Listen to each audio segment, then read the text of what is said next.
Alright guys, hey, it's Cody here. I want to show you something. So I just got this Gears of War 2 and I've been wanting to play it. And it's kind of fucking shitty, dude. Kind of fucking shitty. If I can show you. It's got scratches all fucking over it. Don't even want to play. So what I'm going to do, if anybody's got that same problem, what you do is don't take it into your own hand.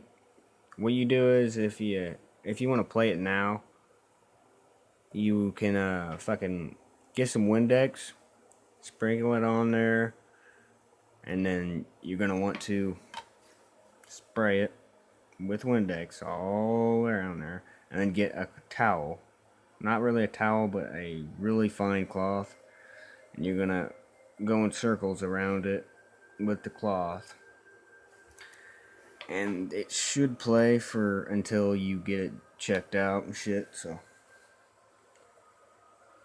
that's what I do with mine. Yeah, man, look at that reflection right there, boy. Look at that reflection right there, boy. Yeah. Alright, but anyways. Yeah. Or you can go to Disc Replay and fucking... and they'll fix it. But yeah.